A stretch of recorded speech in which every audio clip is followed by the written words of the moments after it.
Je m'appelle Anna, je suis lycéenne qui vit chez ses parents avec sa petite sœur Emma. Depuis que je suis toute petite, j'admire beaucoup Emma. Elle a toujours été tellement jolie et sociable, peu importe le moment ou l'endroit. C'est comme si elle avait cette lumière autour d'elle qui pouvait illuminer la journée de n'importe qui. Tout le monde dans ma famille l'adore. Alors que j'avais des difficultés en cours de maths, elle passait tous les examens les doigts dans le nez. Mes parents lui disaient souvent qu'un jour elle allait conquérir le monde grâce à son succès. Même sans ça, je n'arrivais pas à digérer le fait qu'elle se soit trouvée un petit ami avant moi. Même les types avec qui je sortais et que je ramenais à la maison n'avaient pas le moindre intérêt pour moi dès qu'ils voyaient ma sœur. Il suffisait juste qu'ils discutent un peu avec ma sœur avant qu'ils viennent me demander son numéro. Je ne sais même pas comment vous expliquer à quel point c'était dur d'avoir un copain en ayant Emma comme sœur. Ouais, ma propre sœur qui me vole mes copains. C'était pas facile à digérer. Emma était 2 classes en dessous de moi, mais on allait tout de même à la même école, ce qui voulait dire que je devais en permanence la présenter à mes amis. Et Emma ne manquait jamais d'attirer toute l'attention sur elle. Mes amis m'ignoraient presque pour parler avec ma sœur. J'étais toujours dans son ombre, que je le veuille ou non. Mais je dois avouer que moi aussi j'étais accro à son sourire et à sa personnalité. Ma sœur, alors qu'elle commençait sa première année au lycée, décida d'ouvrir un compte Instagram. Elle avait toujours voulu être mannequin et elle aimait être sous les projecteurs, alors elle décida que c'était la meilleure manière de commencer. En quelques semaines seulement, elle gagna des centaines d'abonnés, puis ça devint rapidement des milliers de nouvelles personnes tous les mois. Son succès ne se limitait pas seulement à des abonnés, elle recevait même des tonnes de propositions de partenariat pour faire la promotion de produits de beauté. Tout arriva très rapidement. J'étais stupéfaite par sa réussite et voulus ouvrir mon propre compte Instagram. Mais malheureusement, mes photos n'étaient pas aussi belles que les siennes, alors ma page ne dépassa même pas les 100 abonnés. Malgré ma relation mitigée avec ma sœur, j'avais toujours aimé les moments où on se racontait les ragots et qu'on parlait de garçons. À cette époque, elle était célibataire et ne cherchait pas de copains. Elle voulait juste se concentrer sur ses études et sur son business Instagram. Mais cet état d'esprit changea soudainement lorsqu'elle me raconta qu'elle avait reçu un message d'un type sur Instagram. « Hé Anna, tu ne devineras jamais ce qui vient de m'arriver. Ce footballeur trop beau gosse m'a envoyé un message sur Instagram. Au début, je me suis dit qu'il allait être comme les autres et qu'il allait m'envoyer une photo de sa bite. Mais je lui ai accordé le bénéfice du doute et au final, j'ai passé plus de 2 heures à discuter avec lui. Il est tellement mignon et on a tellement la même personnalité et les mêmes intérêts. C'est comme si je le connaissais depuis des années. J'ai vraiment envie de le rencontrer. » Ça a l'air vraiment super tout ça, mais il faut te méfier des gens sur internet. Il fait peut-être semblant, tu ne sais pas. C'est peut-être même un stalker, alors fais attention avec ce genre de choses, d'accord ? Ah, ça va Anna, t'es juste parano. Je crois que tu regardes trop de films d'horreur en ce moment. Fais juste attention Emma, s'il te plaît. Elle passait alors tout son temps libre à discuter avec ce nouveau gars. C'était comme si elle était devenue addict à son téléphone, mais elle avait l'air plus heureuse que jamais. Moi, par contre, je savais que les relations sur Internet pouvaient être dangereuses, parce qu'on ne sait jamais vraiment qui est de l'autre côté de l'écran. Je savais aussi que ma sœur allait ignorer tous les signes alarmants que j'allais lui pointer, parce qu'elle était si naïve et crédule. Tous ces messages entre eux continuèrent pendant environ 2 mois. Elle m'expliqua même pourquoi ils ne s'étaient pas encore rencontrés en personne. Il voulait apprendre à mieux la connaître. C'était une excuse qui lui allait très bien. Ce n'est que quelques jours plus tard qu'elle vint me voir pour me raconter l'inévitable. Je ne l'avais jamais vue aussi brisée avant. Elle arrivait à peine à parler, tellement elle pleurait. Je remis tout de suite la faute sur le type d'Instagram, mais je lui demandais tout de même ce qui s'était passé. Elle me raconta quelque chose du genre « C'est le gars dont je t'ai parlé. En fait, il est tellement méchant. Aide-moi, Anna, s'il te plaît. Je sais pas quoi faire. Je suis tombée dans son piège. » Attends, ralentis. Qu'est-ce qui s'est passé exactement ? Je lui ai envoyé des nudes, Anna. Je suis tellement désolée. Je sais que j'aurais pas dû, mais il avait l'air si gentil. Attends, t'es tombée dans quel piège ? Il veut de l'argent, Anna. Il menace de publier les photos si je lui envoie pas ce qu'il veut. Je lui conseilla de simplement lui envoyer l'argent et que la situation allait peut-être se calmer. Elle raconta ce qu'il se passait à nos parents. Elle allait clairement avoir des problèmes. Emma suivit mon conseil et la situation se calma un moment. Mais le silence ne pouvait pas durer éternellement. Le gars envoya un message à Emma en redemandant la même somme, sauf que cette fois, il demandait d'avoir de l'argent tous les mois, sinon il publierait ses nudes partout.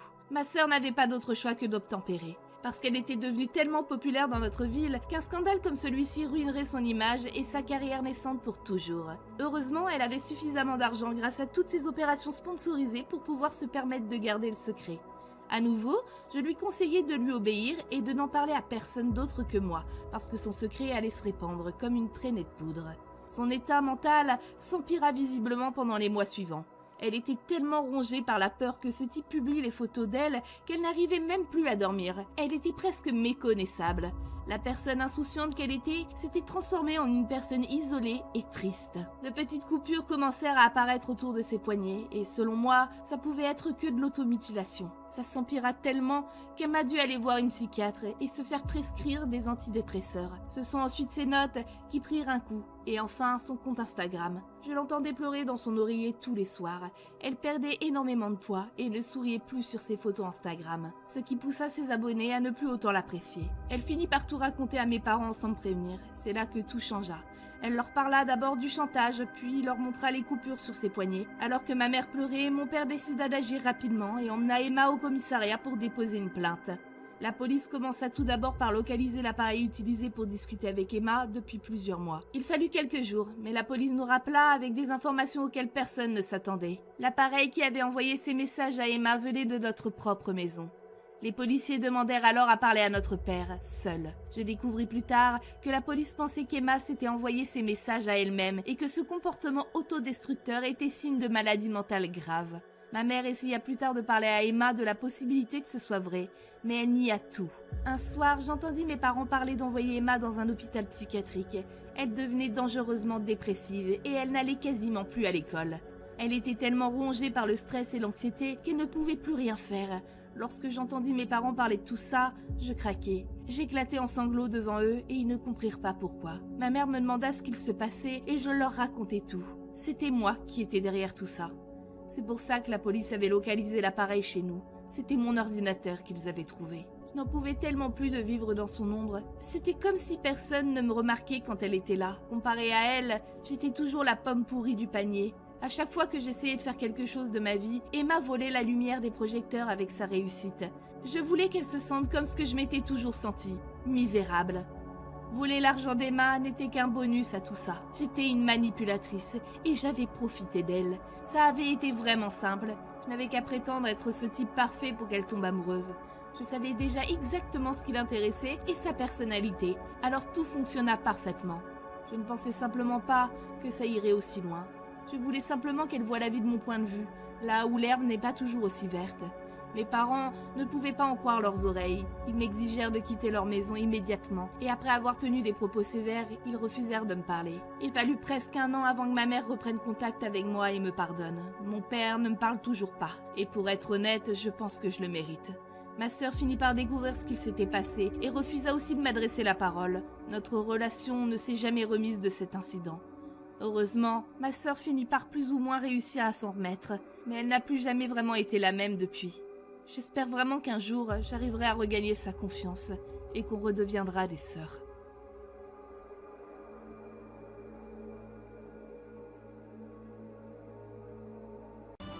This is the place.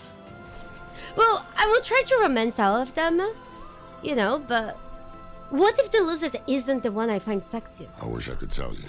I think I'll have an Most folk identity who come here crisis. don't return. Best be on your guard. We go.